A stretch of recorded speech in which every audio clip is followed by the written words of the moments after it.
Allahumma ya rafi'ad darajat, Allahumma ya rafi'ad darajat. Allah entek di urang insyaallah minggu kamari dicaritakeun ngundang Kiai Ndim ti Kendal. Undangan pertama lantaran TBB Jaka kula karat ngomong lang nya nangis ngomong kaditu atuh teu kapanggih. Kedua kali teu kapanggih. Nah haja kula ngutus ti dieu berangkat sa mobil kaditu, alhamdulillah malah ngobrol panjang. Malah kitu ramah jeung sajabana naynyana nga insyaallah bakal hadir di haul urang. Geus teu kudu ngomong, nu pinter ngomong urang-urang kumaha di Jakarta sakitu ambalayahna. Di Bandung sakitu ambalayahna. Ieu mah asalna leubeungeutna bae, ieu lah beungeut jelema nu tilok hees ti peuting. Supaya maju agama urang kenalkeun diri urang ka para nabi, leuwih-leuwih ka Kangjeng Nabi urang Kangjeng Nabi Muhammad sallallahu alaihi wasallam. Besi salahna nabi di akhir zaman mah loba nabi-nabi kajajaden. Kadengena teu bagus lamun nabi lahir di Kalideres. Asana ngadengena getek. Aya nabi urang Lampung, aya nabi urang Garut, aya nabi urang Pangodokan. Jore jasa tama komo boro-boro nabi nu lain nabi ge jore lahir di dinya Pangodokan. Tapi atuh geus kitu bae ti baheulana tuh ya. Jadi wawuhkeun diri urang ka nabi besi aya nabi-nabi kajajaden. Mentak unggal kitab ngomentar wajib urang mere penerangan ka anak urang. Hiji nabi urang ngaranna Kangjeng Nabi Muhammad sallallahu alaihi wasallam, lahirna di Mekah, diutusna di Mekah, ngalih ka Madinah, pupus di Madinah. Tah geus kitu supaya anak urang apaleun bolak-balik. Mentakder ku ahli sunnah mah dikembangkeun jadi tiap bulan Maulid ngayakeun acara maulidan jang supaya ngajelaskeun kisah-kisah ti mimiti lahir Kangjeng dugikeun ka pupus. Urang manunggeus karolot alhamdulillahirabbil alamin ti mimiti muludan baheula cukup ku asraqol ku marhaba datang ka dikembangkeun ku ceramah-ceramah. Bahkan nu lain ahli ceramah ge seperti artis, aktor, milu ilu biung di dunia ceramah. Ku cinta-cintana ka Kangjeng Nabi nyahoteun ku resep da dibere amplop tah. Cema-cema pokona mah tah mah geus ngahiji. Kemudian atuh kenalkeun diri urang ka para wali-wali Allah Subhanahu wa ta'ala. Abeh maju agama sabada Kangjeng teh aya penerusna ialah para khulafaur rasyidin. Kabelah dieuna diteruskeun ku para wali-wali Allah moal kuat agama mun dicekel lain ku wali. Lantaran gulak gilek bae nyekelan agama lamun lain ku wali. Wali memoal gulak gilek lantaran nu dilirik iwal tihiji keagungan agama Allah Subhanahu. Kaluhuran jeung kategeran agama ngajak wauh ka Gusti Allah hiji be eta be. Telurak lirik ka sisi ka gigir aya nu nawaran jabatan embung aing mah ka Allah we. Aya nu nawaran harta embung hayu urang ka Allah we. Aya nu nawaran berbagai macam embung aing mah ka Allah bae. Sakalina anslug di dunia organisasi jeung diperpolitikan nyana mangan sakadar dek ngagungkeun agama Allah, ngaluhurkeun agama Allah. Aya kesempatan mah di negara, di organisasi, aya kesempatan jang li'la'i kalimatillah daek mun lain bung bae jadi teu golak-gilak.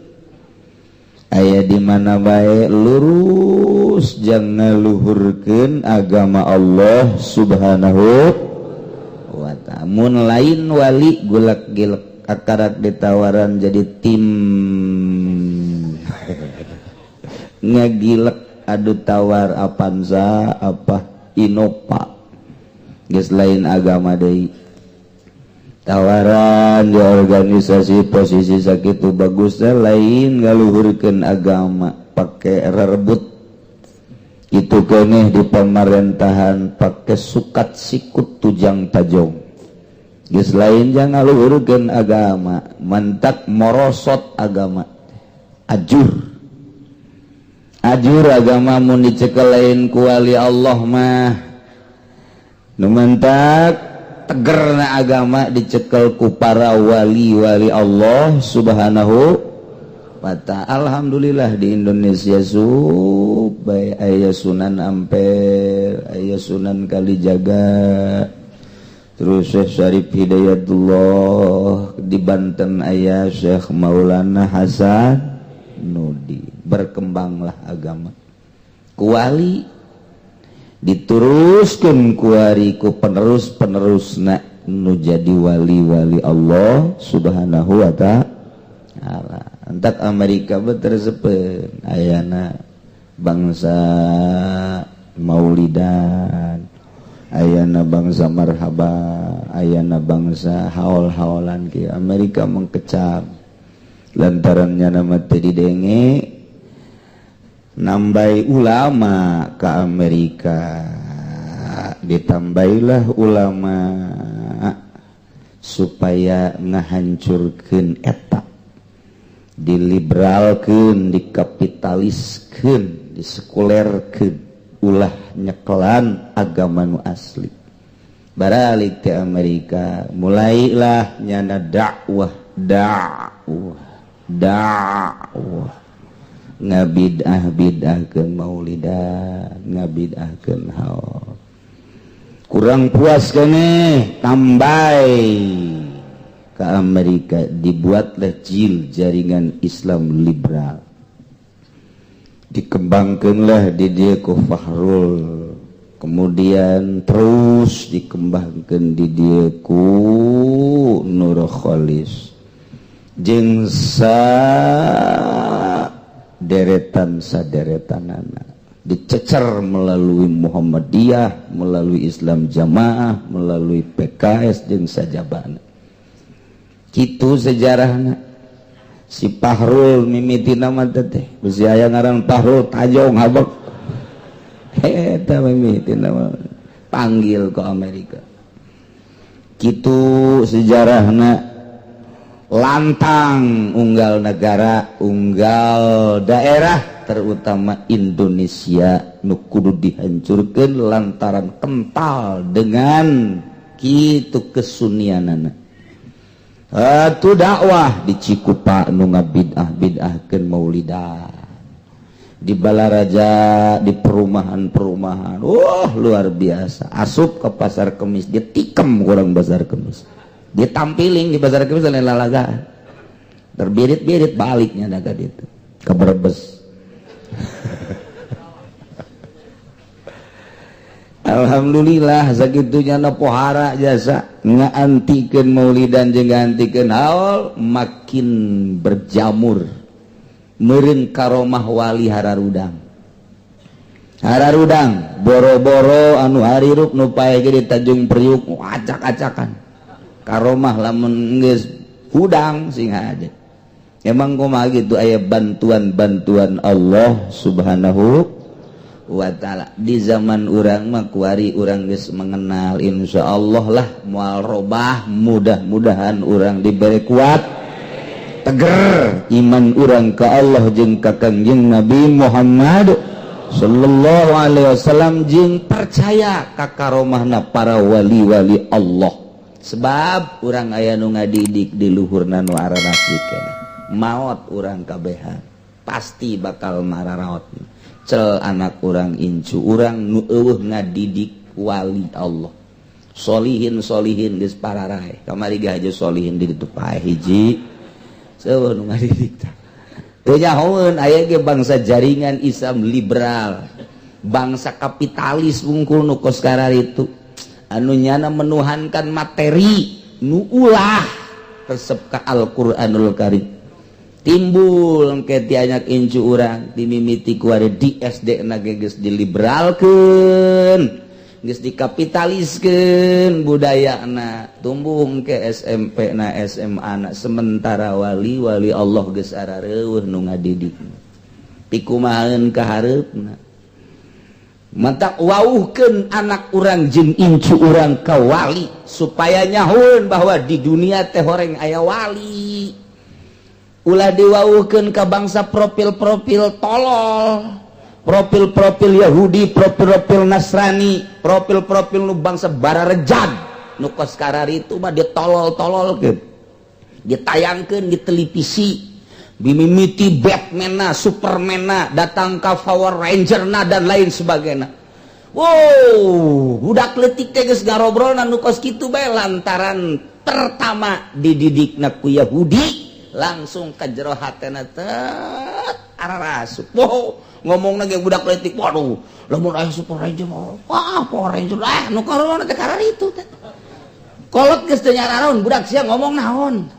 Tenyarahun koreng geus perubahan, dididik ku Superman bisa hiber, dididik baheula mah atuh eueuh nu kos karit da kuari teh tenyahun ayana sosok ulama nu bener nu mana, profil ulama anu lurus nu mana, profil wali teh nu kos kumaha tah kajeun teuing kunyana dibid'ah-bid'ahkeun ge ka kula geus datang sabaraha urang nu ngabid'ah-bid'ahkeun carekan ku aing sia imah aing ieu aing mabur sia ka ditu naon ieu kahareupna pikumahaeun sementara ieu Nasrani jeung Yahudi terus-terusan mantak ka urang gade deuk datang Hisam du di wali-wali ti Libanon ka Amerika sok ditayangkeun di televisi mancanagara dunia nyana profil seorang torikoh kelas internasional asli urang Libanon cicing di Amerika eta mah buatan Amerika untuk mengaburkan wali-wali nu asli jeung torikoh nu asli ulah katipu sing hade mendak mun teu boga jalur-jalurna bakal katipu tanyakeun silsilahna ti mana trek salah lain janggotna kajenting datang ka taneuh lain nyana bisa hiber tetep lain sihir gitu bae boga jalur tersendiri tetesan langsung ti Kangjeng Nabi moal kaliru nu asli mah tak kajenting urang Libanon kajenting urang Turki kajenting urang Amerika lamun asli kanyahoan lain asli kajenting udeng-udengna sagede godag nyaho godag sia makanya budak gori mah godag-godagnya lain bae tetep bae dirangkul kemudian pelukan jeung SBY pelukan 1000 kali pelukan nu nyahoeun ulama Indonesia lain bae Jawa Timur Jawa Tengah nyahoeun lain thariqah asli sehingga ada besi berkembang di Tangerang kula didatangan ka dieu supaya datang mesilahkeun tapi ngembangkeun kos kitu awas dek pengajian di pendopo kula supaya hadir berdampingan jeung manehanana dengan Pak Bupati dan Pak Wali Kota embung aing embung apa alasannya embung bae geus pokona teu nyahoeun setelah diteliti trek pengkaburan kaburnya di Libanon diusir ku urang Libanon mendak mun teu nyaho bahaya nu kos kitu mah tuh aya nu zikir di mana ieu Cirebon mana silsilahna ieu hasilna kumaha ieu lamun zikir bisa wauh jeung jin jalain kitu toreko mah lain ditawauh jeung jin lain aya deui tek itu mana ieu mah teh anu nyanding ke Tuan Syekh Abdul Qadir ai mah nya Tuan Syekh Abdul Qadir nyanding kitu mah ngaranna kos itu begenderuah tuh macem-macem zikir di orang sing hade besi tipu lain eta zikir mah hiji titik dek makrifat ka Gusti Allah, anti dunia, anti makhluk, anti materi, anti nafsu, hiji hayang wauh jeung Allah subhanahu mantak patennya nama teu bisa diganggu gugat ti Kangjeng Nabi ka Sayyidina Ali atau ka Abu Bakar Siddiq dua jalur tek teu bisa diganggu gugat. Aya lain kanyahoan. Gitulah keistimewaan kitu agama Allah anu dititip-titip ku Kangjeng Nabi lantaran ke di akhir bahaya loba nu ngadompleng. Tetep bae sadajan loba nu ngadompleng we, loba nu ngadompleng tetep bae emas mah tetep emas, barlen mah tetep barlen bae. Mantak dibuktamarkeun di zaman kitu Gus Dur muktamar thariqah.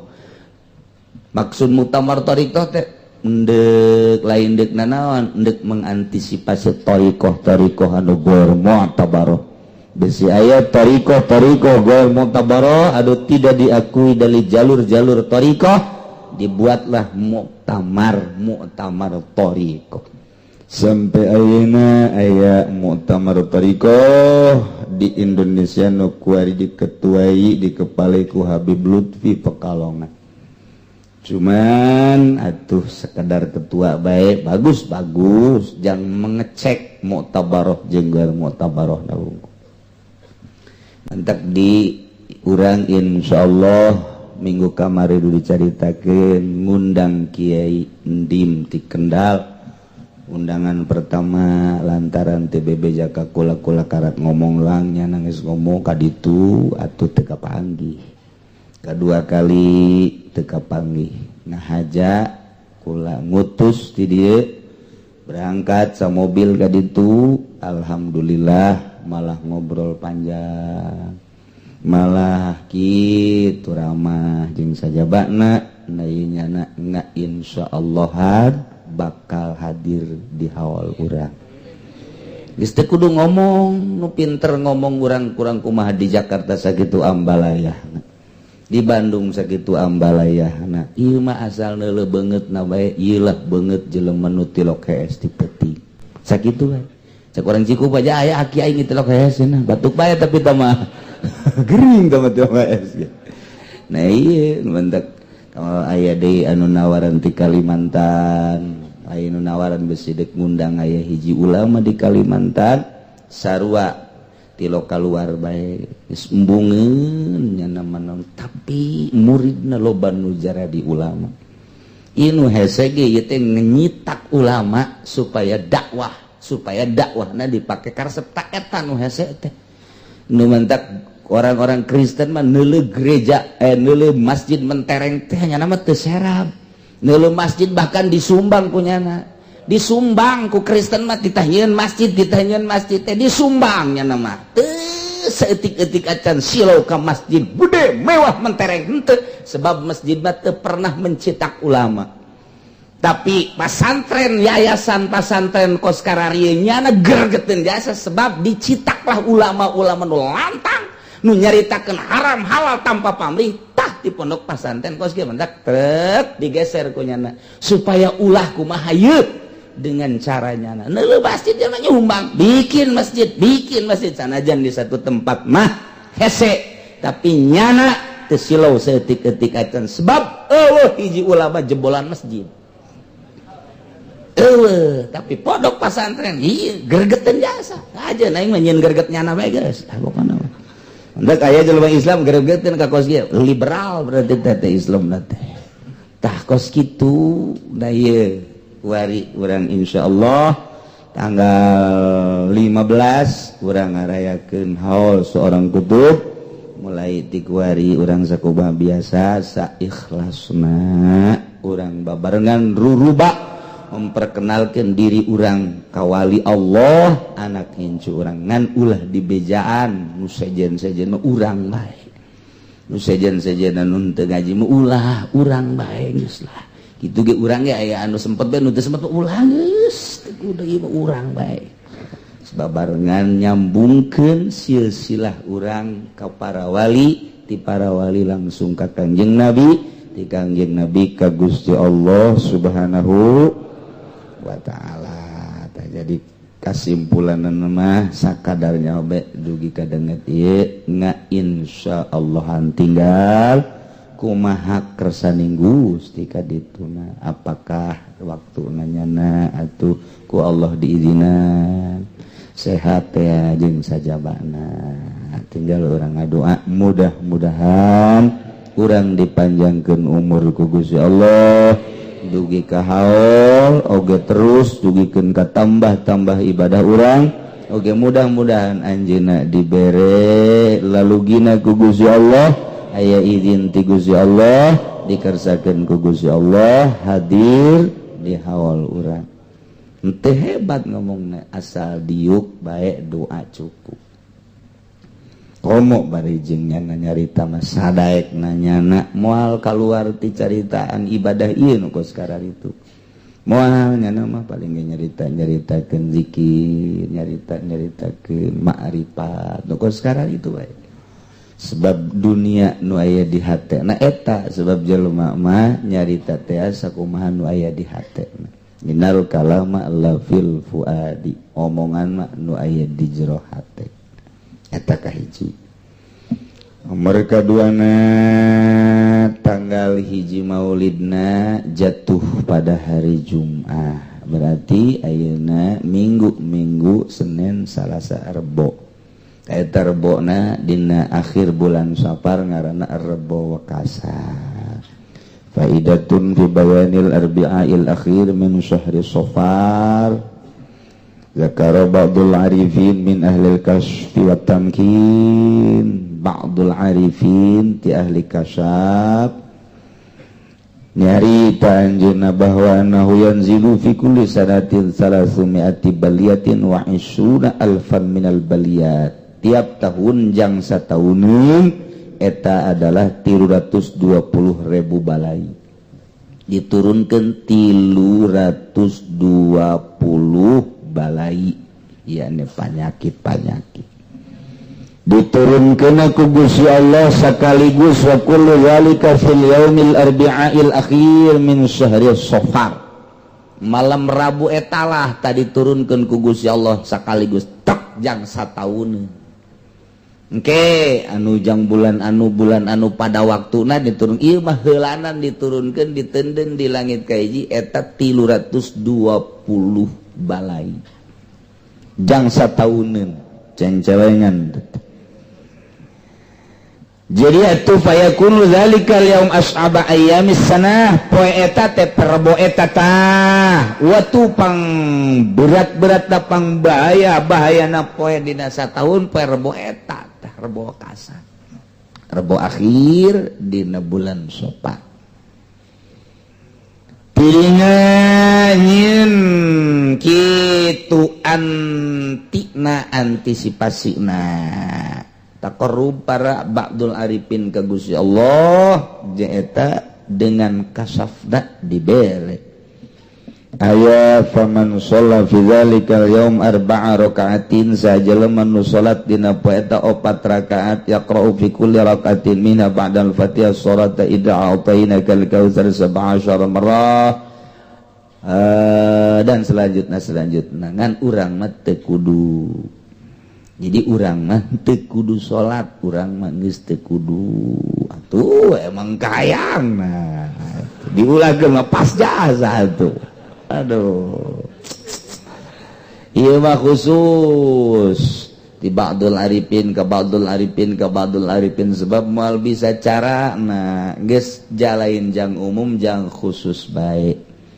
jang umum teu kudu malah mun aya anu salat di masjid ulah milu urang mah ngan ngageunggeurekeun ge ulah bisi aya urang lembur ustad ngajakan salat Rebo Kasar ulah urang ulah milu ngan ngageunggeurekeun ulah antepkeun nyana urang-urang ngageunggeurekeun ulah milu ge ulah bid'ah hukumna jang umum kecuali jang khusus aya cara-cara tersendiri doa nama teu naon keur geus difotokopi doa nanti Allahumma ya syadidal qawi ya syadidal mihal ya azizu galat li izzatika jami'u khalqika ifini min jami'u khalqika ya muhassinu ya mujammilu ya mufassilu ya mun'imu ya mukrim ya man la ilaha illa anta bi rahmatika ya arhamar rahimin.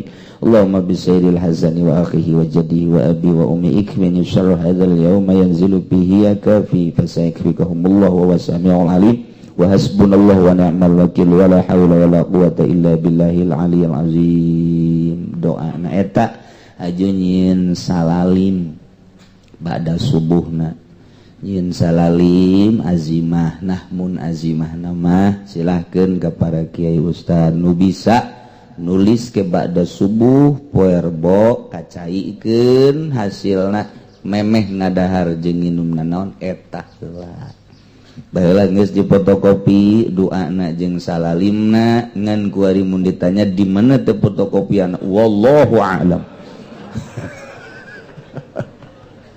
geus teu nyararaho deui boro-boro anu ngaji denge dan kilang ditulis ge neundeuna di mana meureun sakitu ge ditulis komo nu ngaji denge doang mah geus asup asal asup ti katuh kaluar ti kenca asup ti katuh kaluar ti kenca masalah sakitu pokokna mah ngaji ngorot-ngorot dosa gitu bae geus komo nu geus kolot mah boro-boro nu geus kolot nu ngorakeun ge para rohwan bae komo haju loba nonton TV mah kamari pas surat Malaysia jeung Indonesia sabaraha meureun ilmu nu nganceng eta ngaranceng ilmu sakali jeung surat ngaranceng geus teu karasa insyaallah. Nah ieu jadi rebo isuk rebo wakasan ba'da subuhna eta engke nulis salalim salamun ala Ilyasin salamun ala Musa wa Harun salamun terus qala rabbir salalim ngaran aya azimahna nu geus baheula teh eta ditingali deui kemudian dicatet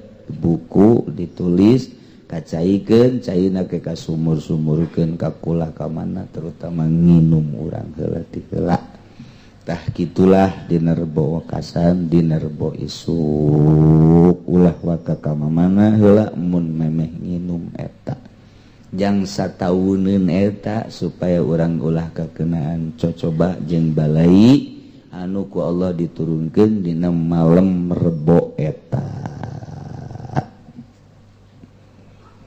Urang nuluykeun pangaosan urang walau kharajat bi ghaibati li ziyaratin wa nahwiha lam taskut sarwiti boga salaki ngaran Zaid kuari ke Zaidna usaha ka Jakarta sarwiti sorangan di imah aju di jero keur salaki nya sarwiti ziarah ka dulur sarwiti ziarah ka indung bapa sarwiti ziarah ka tatangga nu kudu didatangan aya kepentingan nu kudu didatangan ta eta model ngalayan nu gering aya nu maot takziahan ta eta nya sarwiti kaluar ti imah waktu salakina keur eueuh ngan kaluarna aya motif anu dimenangkeun ku agama yakni ngaziarahan dulurna atawa ngadatangan indung bapakna atawa nyana ngalayan nu muriang tatanggana atawa nu mau tatanggana tetep bae napakana teu gugur wajib bae ki Zaid mere napaka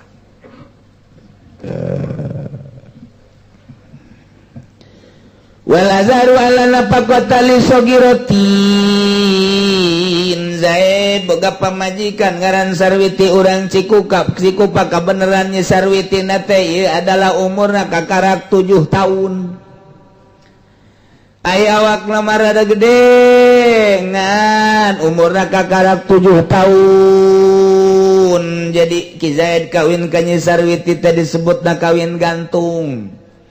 Aya hubungan meureun antara Bapak Ki Zaid jeung Bapak Sarwiti teh kulantaran aya hubungan erat cak Bapak Nyi Sarwiti geus be urang kawinkeun anak urang ka anak anjeun abe pertalian urang lanjut yuk cak bapak Ki Zaid pan anak anjeun mah ieu mah atuh leutik kajeun urang kawin gantung mah oke geus dikawinkeun ai Ki Zaid nama umurna 35 tahun ari Nyi Sarwiti da umurna kakarak 7 tahun waduh bohara ieu kulantaran leutik atuh can bisa dialep suka Nyi Sarwiti teh. Tak iya begitu dikawinkan, masalah tuh budak iya diais Ki Zaid teh atuh biasa bae malah di pandian di roskam. Sakumaha koda kuda. Bandian di jero kamar biasa bae. Manean budak atuh ngaranna ge. Gelang ketek teh nyawan salakina atuh budak ngaranna ge atuh. Geus masalah tak kos kitu. Ngan kuateun aya di sarean mah.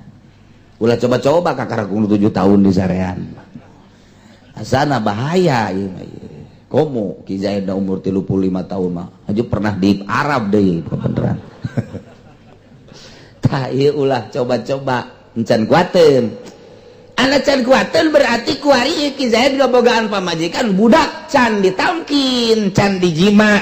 Nu jadi masalah ieu wajib napakah apa henteu? Zaid boga pamajikan Sarwiti budak kene ai Ki Zaid nama dewasa bahkan leuwih ti dewasa ngan can ditamkin can dialep suka tak ieu keputusanana nurutkeun ceuk kaul Azhar alla nafaqata li sagiratin teu wajib napakah lantaran pamajikanana budak kene mantap ieu sakumaha kamari lamun nurutkeun kaul jadid ieu can wajib napakah lamun cek kaul qadimah geus wajib napakah lantaran nurutkeun cek kaul qadimah asal akad bae geus wajib napakah tapi lamun cek kaul jadid lain sakadar akad mah can ngawajibkeun napakah tapi nu ngawajibkeun napakah mah istimna yakni tamkinna ngalep sukana. Nah, kulantaran can bisa dialep suka, cekaul jadid can wajib napakah. Cekaul qadim geus wajib napakah. Tarun antara pendapat Syafi'i keneh antara jadid jeung qadimna. Idza ta'aradal qadim wal jadid fal qadim laysa mazhabi. Di mana ta'arud kaul qadim jeung kaul jadid maka kaul qadim laysa mazhabi. Mantap wallazi yu'malu wal jadid nu diamalkeun adalah kaul jadid. Kasimpulanana Zaid teu wajib ganapakahan pamajikan dan ngaran Sarwiti lantaran pamajikanana leutik keneh. Kuari dibalikeun kumaha lamun Nyi Sarwitina umurna 20 tahun lai Ki Zaid umurna kakarak ge 7-8 tahun kawin gantungan nu kuari nu leutikna salakina. Ai Nyi Sarwitina mah geus umur 20 tahun bahkan bejana cenah pernah kawin sagalarang da bengsrap berarti geus hayangeun jasa geus jongsrong jasangan kulantaran nurut ka indung bapa nate mika hayang ka Ki Zaid supaya jadi salakina aya hubungan antara bapa jeung bapa maka dikawinkeun Nyi Sarwiti umur 20 tahun ka Ki Zaid umurna kakarak ge 8-9 tahun berarti Nyi Sarwitina dewasa ai Ki Zaid nama budak nu jadi masalah kuari napakana wajib apa henteu gitu. Mun ieu nanyakeun ka Hansip wal bisa. Mun bisa Hansip paling nya ngatur-ngatur di balai desa Hansip mah. Parkir ge mun rokok. Rokok balik nya mah. Tah iku bae wa anha tajibu likabiratin ala saghirin. Sanjana apakah wajib pikeun Nyi Sarwiti nu dewasa ada sogirin kewajiban kasalaki Zaid nu leutik keneh beda jeung tadi Ki Zaid leutik keneh umur 8-9 tahun kuari dikawinkeun ka Nyi Sarwiti umur 20 tahun ta eta teh sanajan Ki Zaid can hayangeun can bisa numpakan Nyi Sarwiti can bisa bae kajen kukumaha ge kajen dipaksa-paksa ge milih bae Nyi Sarwiti teh kumaha cenah ya geus teu nu jelas can bisaeun ta eta tetep wajib napakah lantaran naon sebab geus jerahkeun diri pan Nyi Sarwiti na ka Ki Zaid malah geus bubuka bae asal tas magrib bubuka asal tas magrib bubuka atuh eta mah henteu sote kizaedna tah mah okos anu peluh bae sarwiti boga salaki ngaran Zaid kemudian menang 5 tahun kebeneran tabrakan terganggu sarafna anu kazakarna peluh tah eta teh pan aya sarwiti nama atuh hayu bae ngajakan malah siap jasa deuk sampai 5 kali gelos saking sarwiti ngan ki Zaidna peluh tah eta teh wajib bae napakas sanajan teu jima lantaran panyakitna lain di sarwiti embungna teh atau panyakitna aya di ki Zaid peluh ongkoh wajib napaka ongkoh aduh pangjore-jorena mun lalaki geus peluh lantaran eta cak Iki Ruslan dina kitab nikmatud dunya salasah nikmat dunya aya 3 naumun wa qublatun wa idkhalu zakar nikmatud dunya salasun nikmat dunya aya 3 paltu tabal naumun wa qublatun wa idkhalu zakar hiji nikmat dunya anu terus bakal ke akhirat hiji sare di akhirat geng ke di surga aya hees sare ngeunaheun sare teh nu lesu udang sare jadi gerak aya di naon kitu ngaranna seger 2 nyium eta ngeunaheun komo nu seungit-seungit mah urang ngambe minyak seungit nu ngeunaheun ge hate teh jadi bengras kitu kene nyium pamajikan urang ge lamun teu lamun teu bau pamajikan kebeneran can mandi mah barang diamban ku urang jai mah sia mah bau kadal tetep bae teu senang tanu katilu nama idkhalu zakar ngasupkeun zakar ge ulah saasup-asupna tah eta nikmat dunya 3 nu bakal kabawang ke akhirat di akhirat ge eta mah aya tanu di dunia di akhirat diturunkeun ka dunya eta 3 eta mentak lamun lalaki geus teu ampuh dongkrak antik nang geus eta ceki soleh teh mah teu paeh mah bahaya paeh listrik paeh mobil paeh dorong bahaya lamun eta nu paeh Masya Allah. Jadi berarti 2 masalah nomor kahiji lamun Ki Zaid dikawinkeun ka hiji awewe ngaran Sarwiti Ki Zaidna dewasa ngan aya awewena budak can siapkeun ditamkin can masrahkeun diri can boga kahayang teu wajib napakah tamah lantaran can tamkinna aya di nya Sarwiti tamah panyakitna hartina panyegahna kuari dibalikeun Ki Zaidna budak kawin ka nya Sarwiti dewasa tah eta mah nya Sarwiti mah geus siapeun jasa ka eta ngan Ki Zaidna anu barana budak keneh maka wajib napakah tamah kumaha lamun aya awewe munggah haji tanpa aya izin ti salaki Ki Sarwiti teh yang munggah haji keukeuh jasa ka Ki Zaid teh ngomong deui ai Ki Zaid na mambungeun wakaan ka Mekah bahkan ngalarang ka nya Sarwiti ulah wakang ke bae engke kakak nu mantak ieu embung ka Mekah kunaon aing masih naik kapal na masih ragang heuh ja batur ge ieu geus loba nu ka Mekah teh jasa saralamet embung da pokona mah aing mah kajen kuku mah ge mun aya kapal laut deui aing mah endeup boh atuh tah mah iraha milu bae jeung kapal dagang mul pakane mah ulah bae geus Ki nya Sarwiti teh diulah ka Mekah teh tah diulah ku Ki Zaid tapi tetep bae nya Sarwiti teh maksa bae wa ihramuha bihajin aw umratin bila idzin nusuzun eta nya Sarwiti ihram haji ihram umrah tanpa aya izin ti Ki Zaid sebagai salakina nusuz teu wajib napakah ieu keur carita di Mekah ya ikhrajuha bihajin urang Mekah kuari hayang ka Mekah hayang ihram gitu urang Mekah keneh di imahna di Mekah kuari Sarwiti bebeja deuk ihram haji teu diizinan ku salakina tah eta teh begitu kaluar ti imah nusuz begitu kaluar ti imah nusuz ai di urang mah di Indonesia nyisarwiti hayang ka Mekah munggah haji teu diizinan ku salakina tak eta teh doraka meleg-meleg.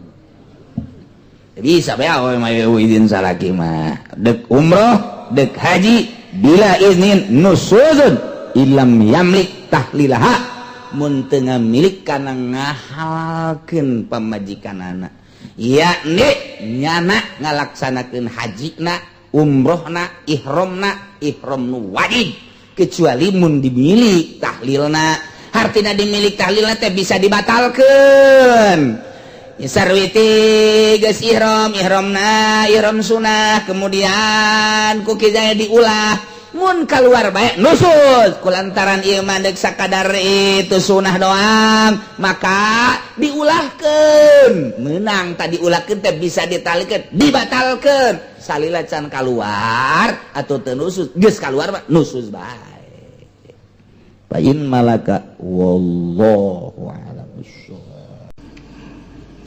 Bismillahirrahmanirrahim.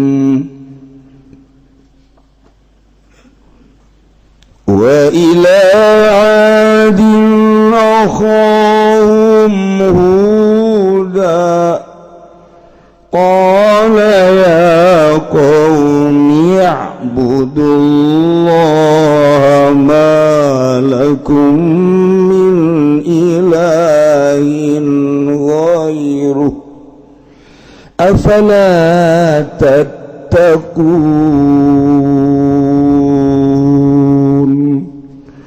Wallahu a'lamu bimuradihi wa arsalna lan ngutus sun agung ila adin maring kaum al ula kang awal akhahum ing dulur adhu dan tegas kangjeng Nabi Hud gola kang ucap Yahud ngucap-ngucapin lafaz ya qaumihe kaum isun ubudullaha pada aribadah sira kabeh nyarembah sira kabeh Allah wahidu tegese nunggalkeun sira kabeh ing Allah malakum min ilahin ghairu oranana iku tetep kadue sira kabeh utai pangeran kang salian Allah afala tattaqun anatah maka ora wedi sira kabeh takhafunahu tegese ora wedi sira kabeh ing Allah fatu'minuna maka ngimankeun sira kabeh.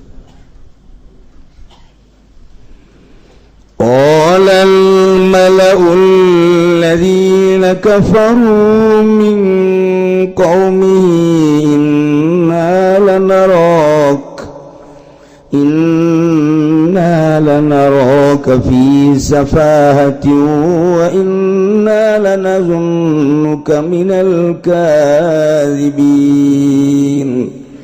Allahu a'lamu bimaradi qala al-malau ngacap sepong akeh alladzina nyatane wong akeh kafaru kang pada kalupur ya ladzina kabeh min qaumi saking kaum Hud ngucap-ngucaping lafaz innala naraka satuhuna ingsun sadaya ku yakti ningali ingsun sadaya ka ing sira Hud fisafahatin ing dalam kabodohan jahalatin tegese bodoh wa innalan satuna ingsun sadaya lanazunnuka iku yakti nyangka temenan ingsun sadaya ka ing sira minal kadzibin saking ngongkang goro kabeh fi risalatika ing dalam risalah sira. Qala ya qaumi laisa bi safahatu walakinni rasulun min rabbil alamin uballighukum risalati rabbi wa ana lakum nasihun amin. Allah alam bimaradi kala ngucap ya kangjeng Nabi Hud ing lapad ya kaum ingsun laisa biarana ikut tetep kalawan ingsun apa safahatun kurang akal atawa bodoh walakin lan tetapi ingsun rasulun iku utusan min rabbil alamin kang tetes saking pangeran alam kabeh ubaligukum nyampekeun ingsun lan nekakeun ingsun ing sira kabeh risalati rabbi ing sakari sira pangeran ingsun wa lakum ta ingsun lakum kada sira kabeh nasun iku kang ana setan aminun tur kang den percaya makmunun tegese kang den percaya risalati ngatas risalah aw ajibtum an ja'akum dzikrum min rabbikum ala rajulin minkum liyunzirakum wadhkuru idh ja'alakum khulafa'a min ba'di qaumin nuh wa zadakum fil khalqi bastah fadhkuru ala Allahi la'allakum tuflihun. Allah nabi maradi Allah talan gawak sira kabeh na yen tateka ing sira kabeh pazikun peringatan mirabikun kang tetes saking pangeran sira kabeh ala lisan rajulin ingat tasalisan wong lanang suci kang tetes saking sira kabeh ponen tam medeni rajul kum ing sira kabeh wazkuran padaling sira kabeh ijanakum waktune anda dakeun ya Allah kum ing sira kabeh khulafa ing pirang-pirang khalifah fil ladina lam bumi ba'da qaum min saking sausana kaum wazadakum lan muhya ing sira kabeh fil khalqi ing dalam kadadaan badan bastotan ing kuat-kuatan tegese kuat watulan lan dawa kana tawiluhum lan apa dawane kaum ad mi'ata azra ini ku 100 asta qasiruhum lan ana apa pang pendeke kang cindeke iya kauman iku sitina 60 fazkuru maka pada aring sira kabeh Allah ing pirang-pirang nikmat Allah ni'amah tegese pirang nikmat Allah la'allakum manawa sira kabeh tuflihuna iku kang iku bahagia sira kabeh tafuzuna tegese bahagia kabeh.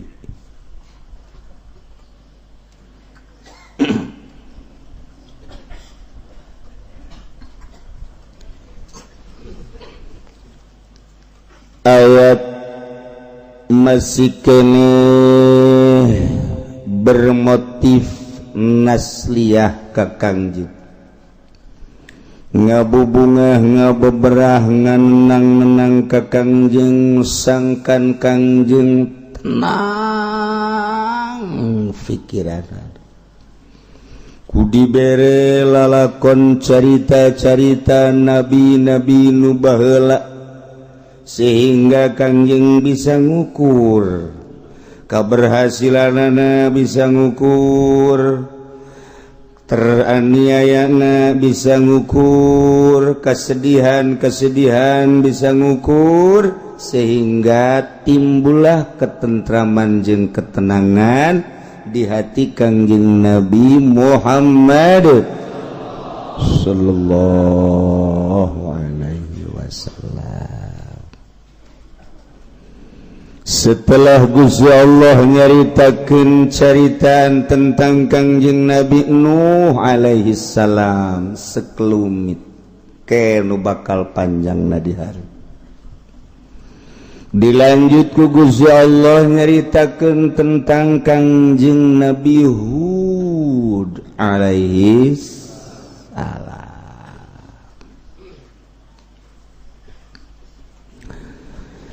Kanjing Nabi Hud eta boga kaum ngaranna kaum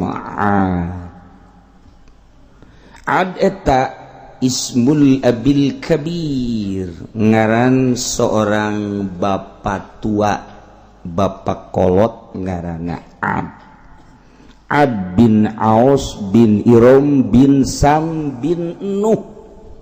Jadi turunan ti kangjeng Nabi Nuh alaihi salam aya seorang manusia ngaranna Ad dijadikeunlah jadi ngaran sebuah kabilah Ad kaum Ad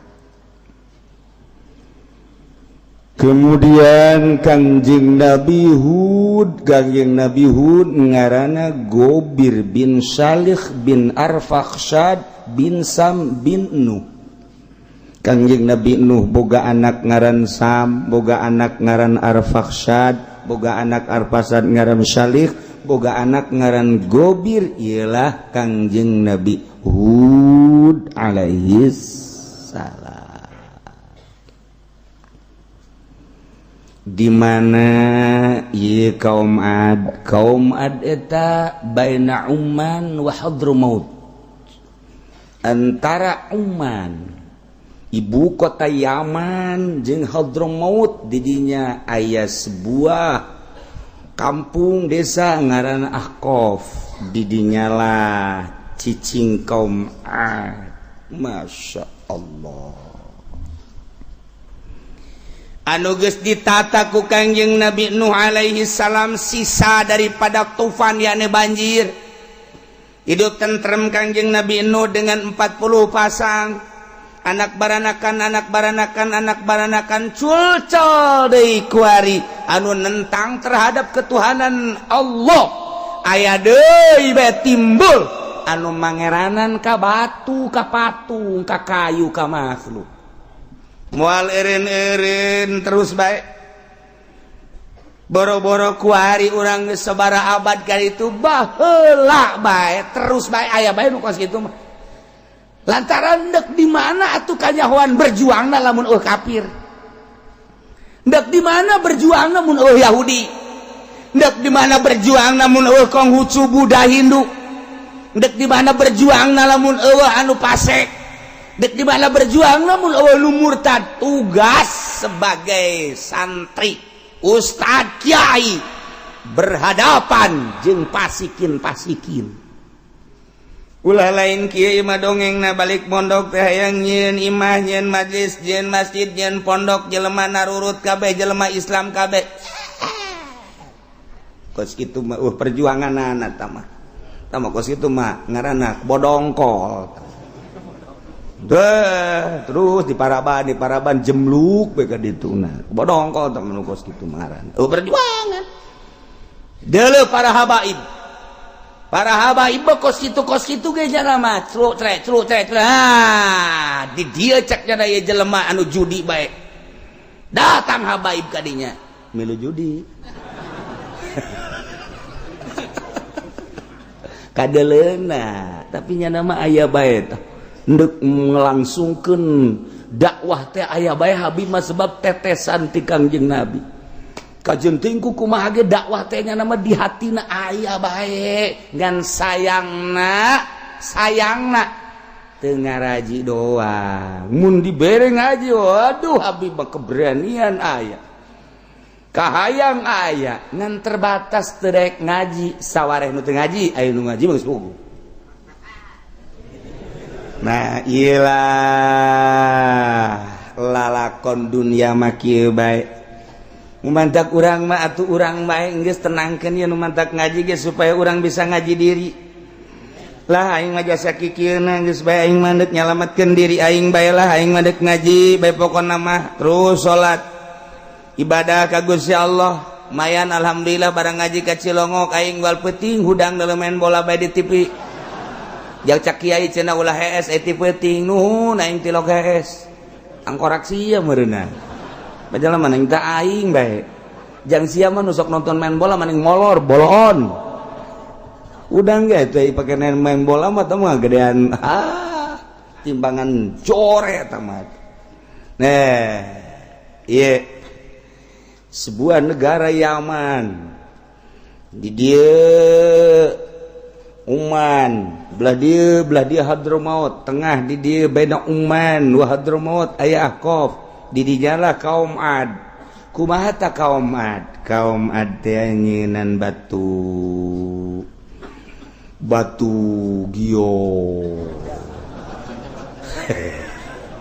aki garu dibentuk nya disembah-sembah dijadikan pangeran dibentukun macem-macem kumaha kahayangnya nu huluna kieu nu leungeunna kieu nu kieu ditundun di patengahan, ditundun di luhur, ditundun disembah. Ya kaum ad. Ya Allah, ya Rabbi. Manggih batu deui ti Aceh. Bagus-bagus. Kuari ge di urang ai dijieunkeun patung manteu nyana. Dibentukeun sakahayang kanyana nu leutik sagede kieu aya, nu sagede kieu aya, nu sagede kieu aya, nu sagede jempol aya, nu sagede jempol suku aya. Dipake ku jelema nu kuru. Opat ti dieu gede kabeh. Masyaallah, deuk hudang hampir teu bisa. Berat.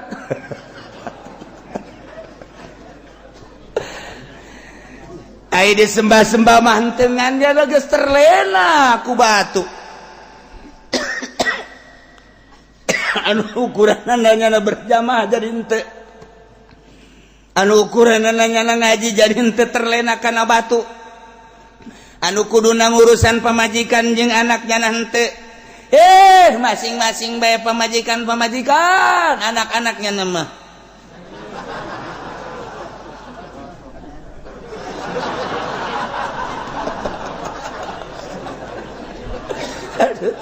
Gusti Allah.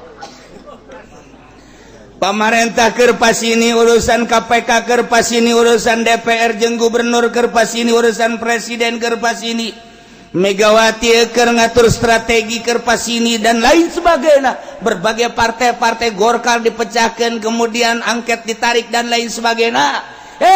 Nyana mah nyana rakyat dan nilai TV nya.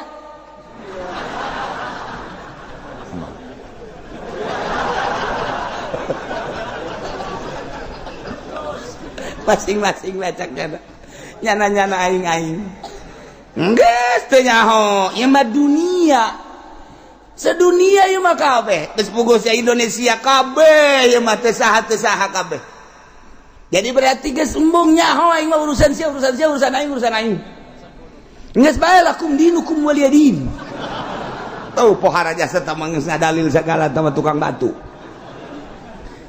Di hareupeun pabrik batu, di hareupeun stasiun batu, di terminal batu, di masjid ge batu, di masjid. Pokona manu balik umroh ge geus lain siwak jeung zam-zam kuari mah oleh-olehna batu.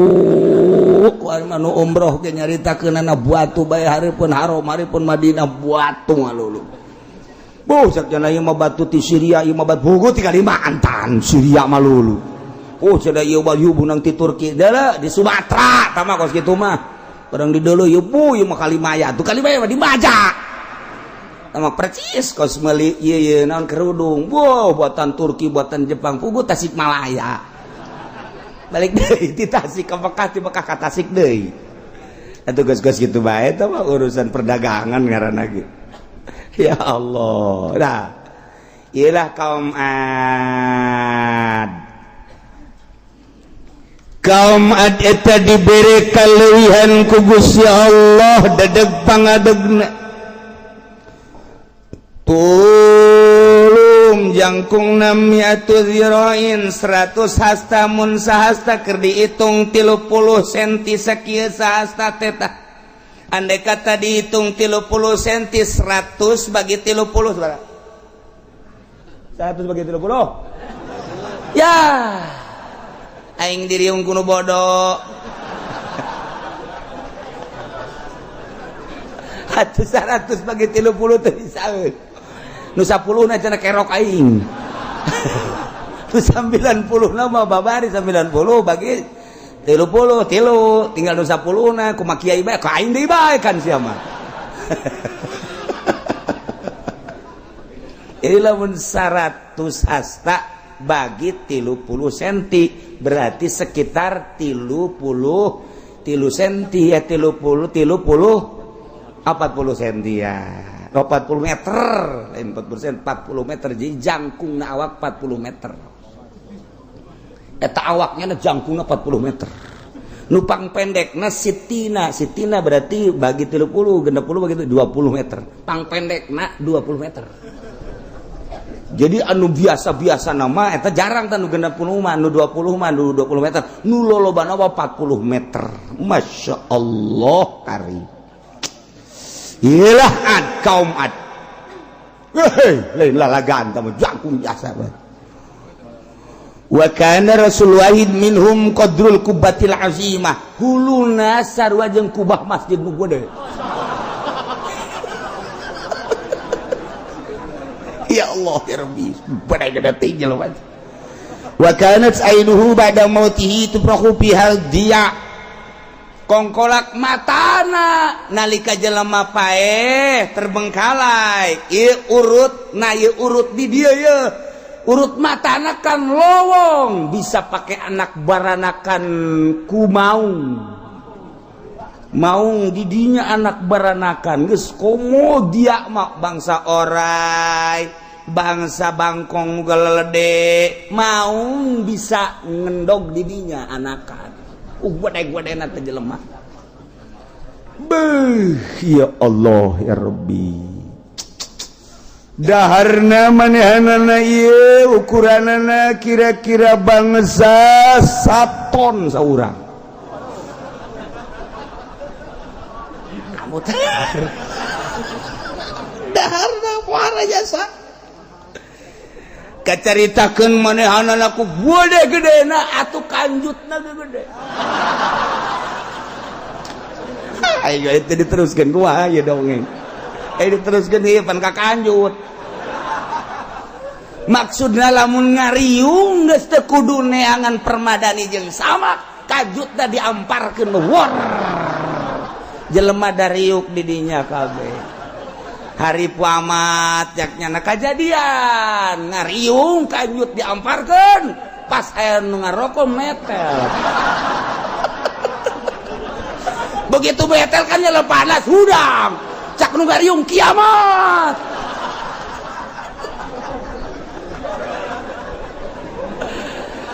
Aduh aya kiamat sugro budak nyana balik ka imah ditanya ku pemajikanna mana berkatna boro-boro berkat kiamat sugro. Emang kudu kita berentus gitu cara eta hulu. Oh, permadani ngagulung.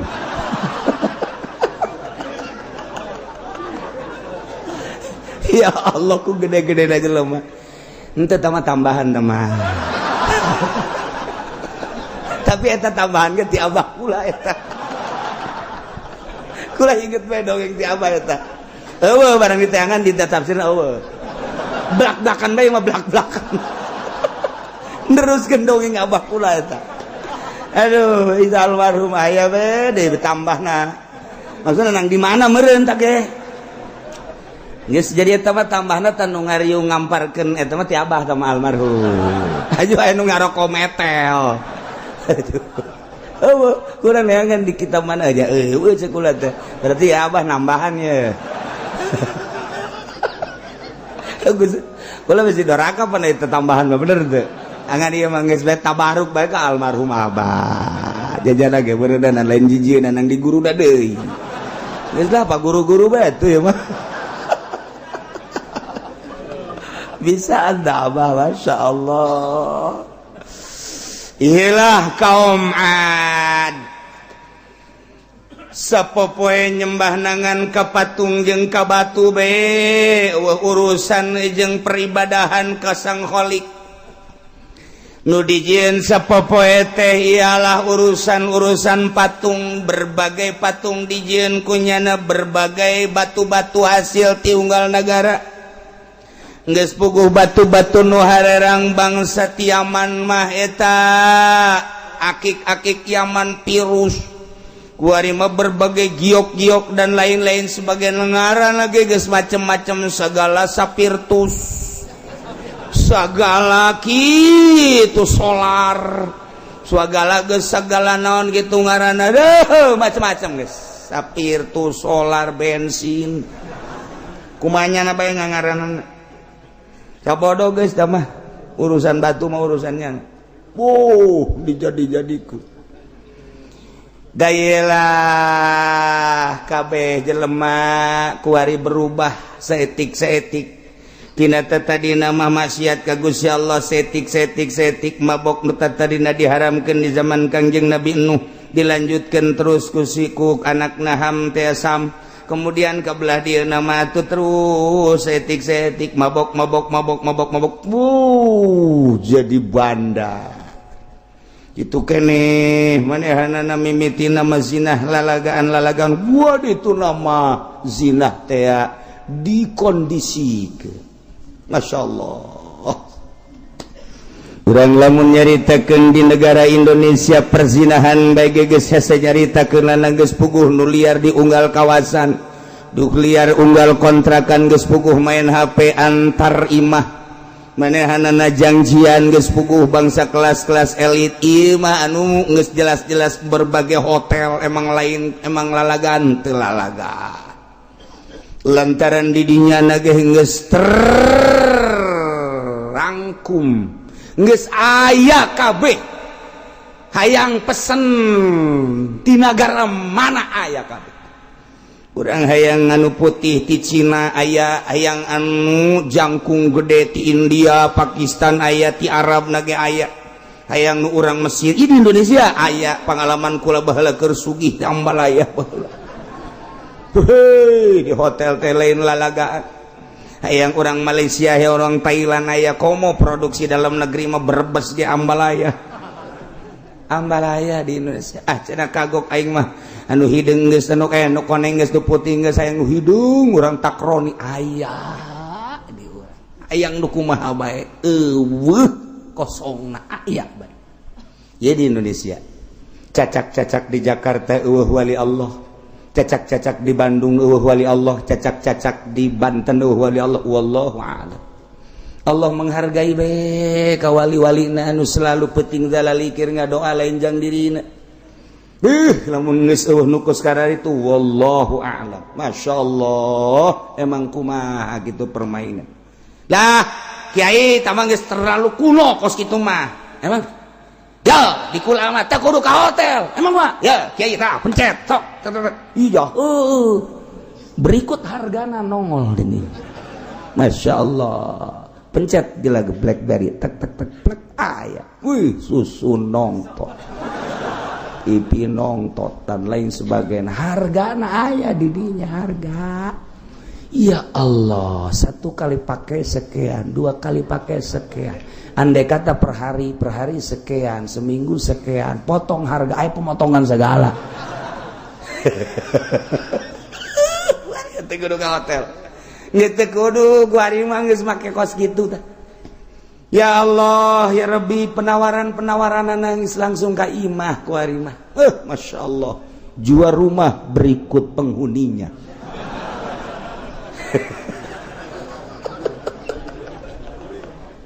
Aduh, guys.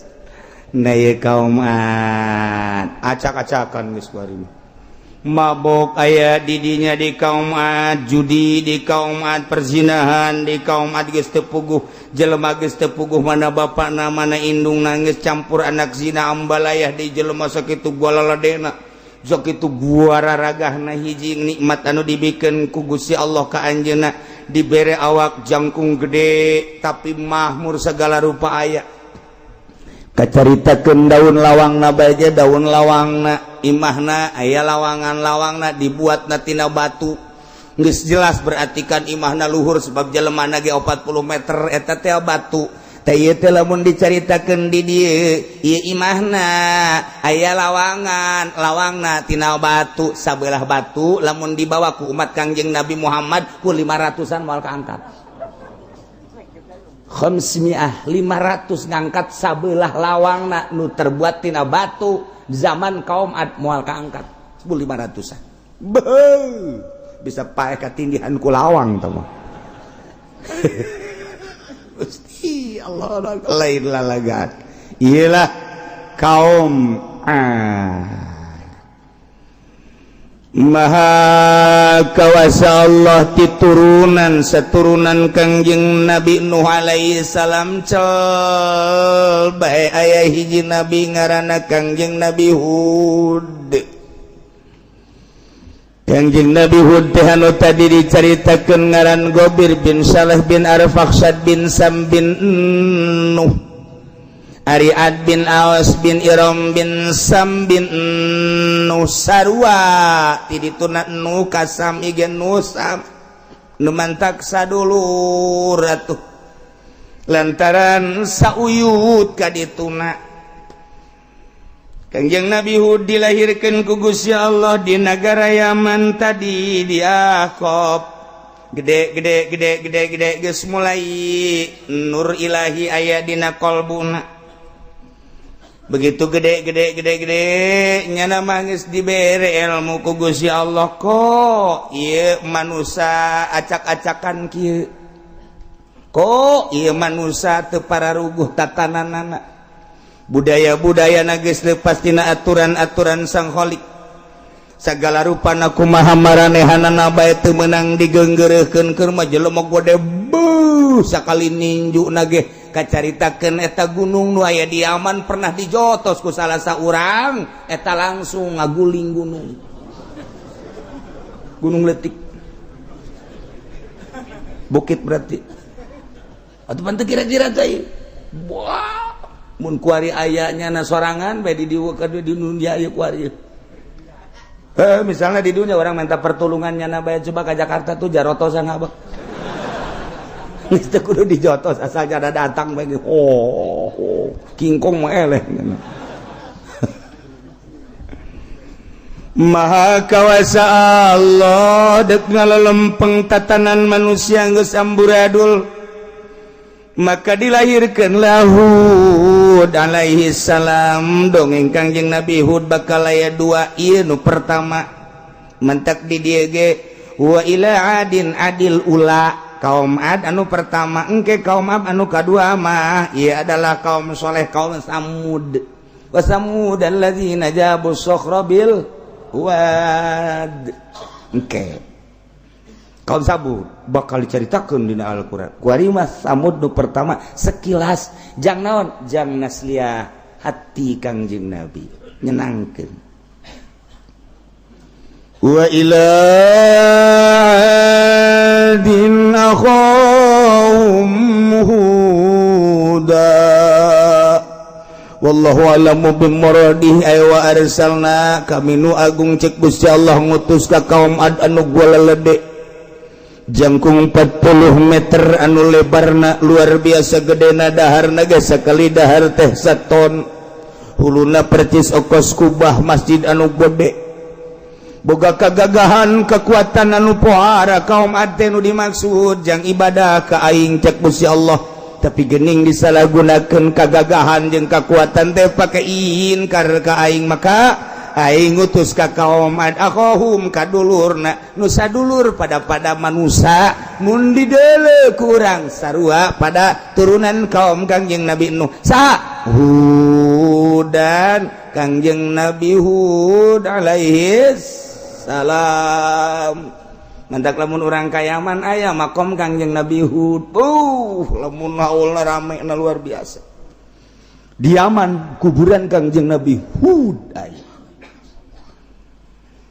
Kumaha teh cek Kangjeng Nabi Hud kacaritakeun Kangjeng Nabi Hud mah geus pokona mah dibere ilmu bae ku Gusti Allah dipersiapkeun tiba heula ge rasul-rasul Allah mah ummi kabeh ge artina ummi teh belajar henteu nulis henteu tapi pinter lantaran lamun nyana belajar besi dianggap ilmuna hasil belajar nyana nulis dianggap hasil tulisan atau baca buku nyana mah maca teu nulis henteu belajar henteu tetapi dibere kapinteran ku Gusti Allah ieulah manusia pilihan Allah subhanahu wa ta'ala gede Kangjeng Nabi Hud memandang amburadul tatanan manusia geus puguh ti pemerintahanna geus kumaha nyana bae hukum nu aya hukum rimba mana nu kuat mana nu gagah mana nu sugi etalah nu menang kaum nu laletik lah jadi hamba-hambana diperet titah dijadikeun budak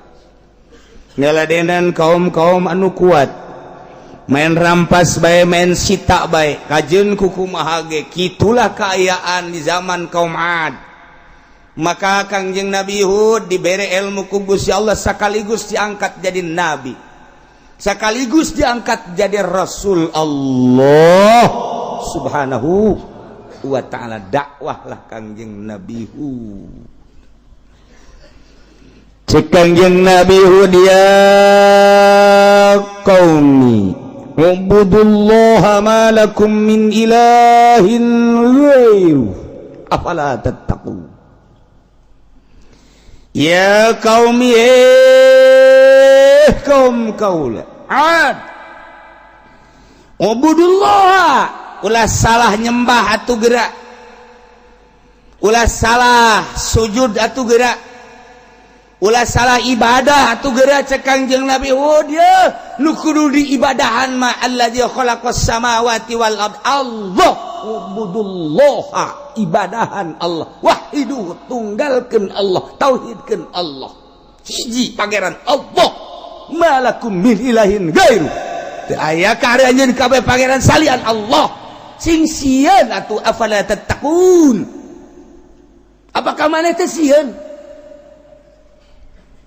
Ikan sarua jeung dakwah Kangjeng Nabi Nuh alaihi salam baheula.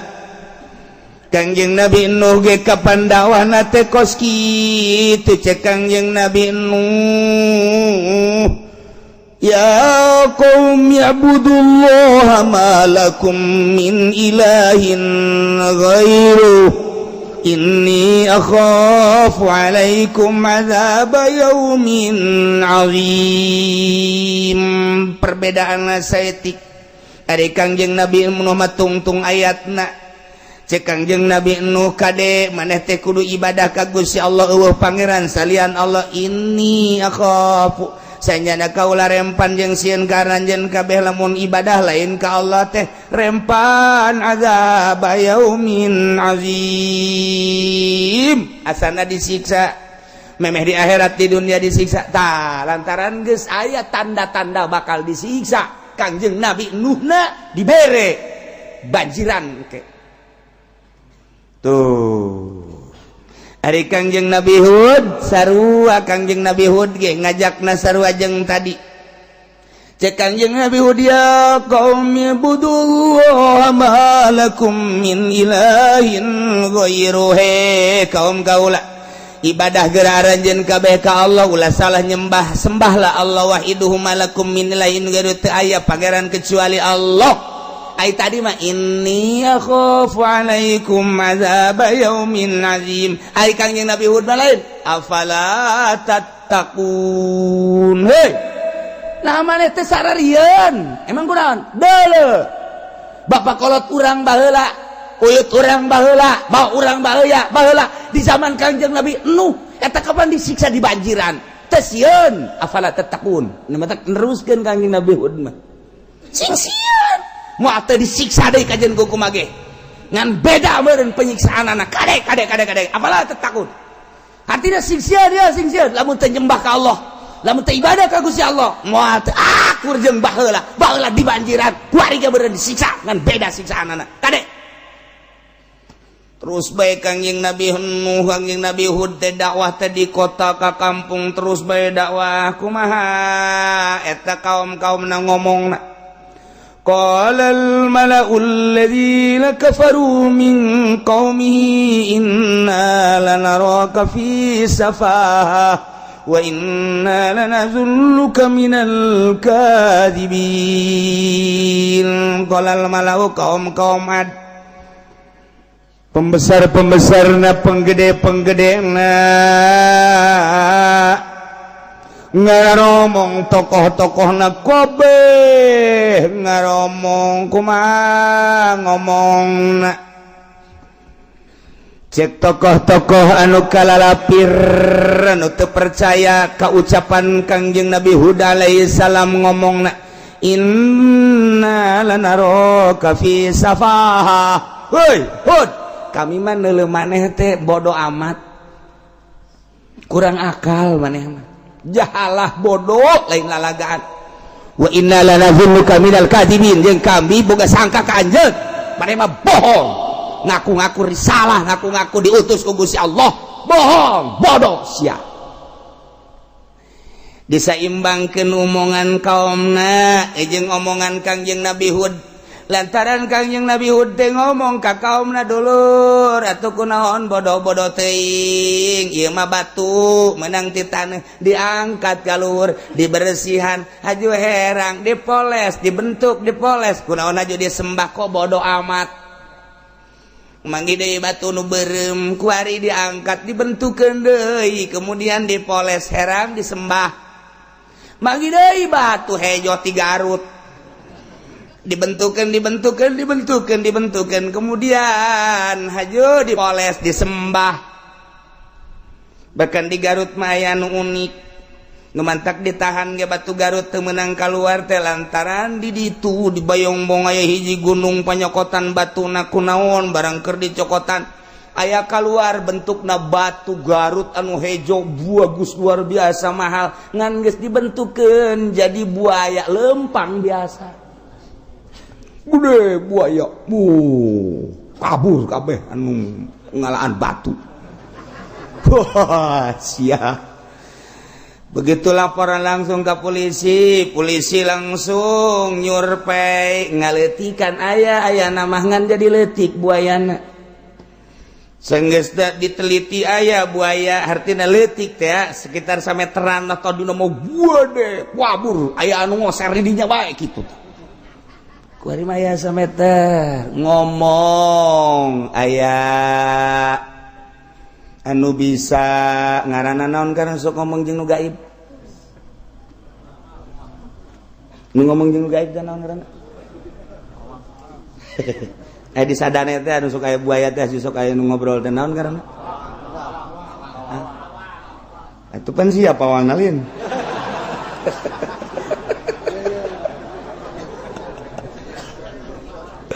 aduh aya pawang batu di ditu langsung ngobrol-ngobrol lah jeung buaya cek buaya nu batu Garut nu geus berbentuk buaya cek manehanana teh ieu aing mah dijadikeun kos kieu teh ieu alam ti Gusti Allah maksud dedek di alaan mah teu naon ngan dipake ibadah ka Gusti Allah satungtung teh dipake ibadah aing anu bakal ngarusakna ka jelema-jelema nu ngalaan batu sing hade ku aing dikerekep cekna aing ngabentuk kos kieu teh ieu mangan sakadar bentuk zahir doang awas cak eta buaya amankeun aing ngobrol aja jeung pawang dibawalah ka kota Garut diamankeun tanpa aya nu nyaho hanya orang-orang tertentu dibawalah ka Kabupaten Garut teu meunang aya nu nyaho pamentanyana ulah bebeja ka sasa kuari aya bentukna gitu bae culak-cilek bae teh buaya batu Garut nu hejo geus jadinya na culak-cilek bae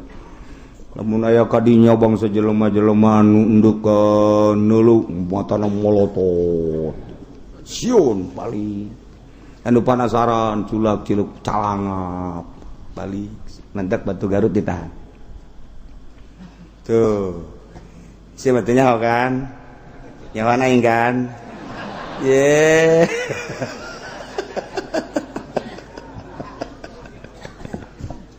kos kitulah patali jeung gaib tah ieu lantaran Kangjeng Nabi Hud teh nyana dongengna dakwahna ka umat ulah bodoh atuh tama batu ulah disembah-sembah tama bodoh amat sih sembah batu Allah khalaqas samawati wal ardh kulantaran ngabodoh-bodoh ka umatna maka dibaleslah ku para pembesar-pembesar ku para tokoh-tokoh masyarakat para kaum elit anu kalalupur ka Kangjeng Nabi Hud nyana ngomongna inna landaraka fi safaha aing mandeuleuh maneh nu bodoh ngabodoh-bodoh ka kami maneh nu bodoh jeung kami mah teu percaya kana karasulan maneh kabeh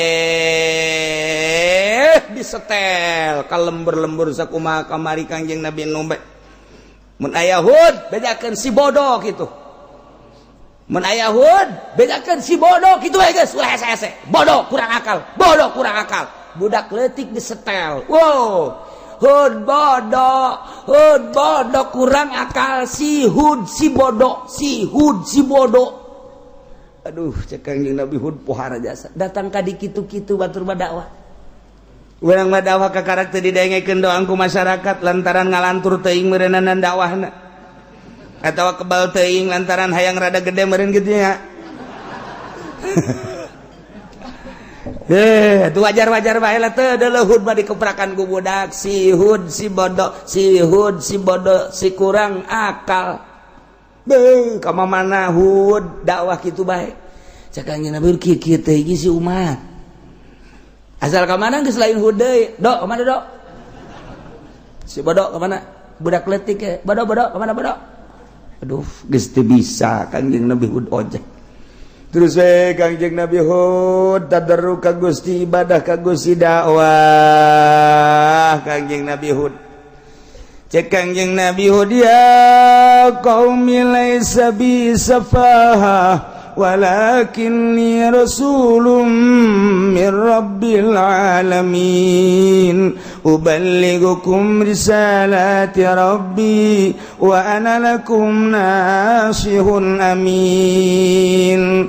Cek Kangjeng Nabi dia kaum kaula laisa bisafahatun kaula mah jatuh bodoh teu kurang akal walakinni rasulun min rabbil alamin tetapi kaula mah utusan ti pangeran kulantaran utusan ubaligukum kaula nyampaikan ka aranjeun ka risalati rabbi kana risalah pangeran kaula amanat pangeran kula mana nu kudu ditalaksanakeun mana nu kudu ditinggalkeun ieulah bentuk parentah ti Gusti Allah ieulah bentuk larangan ti Gusti Allah ya kaula teh ieu nyampaikan risalati rabbi wa ana lakum nasihun amin kaula adalah nasehatan jeung nu dipercaya ku Gusti Allah. Masya Allah ieu dakwah datang ka kos kitu teh kumaha kaumna awajibtum man ja'akum dzikrum min rabbikum ala rajulin minkum liyunzirakum.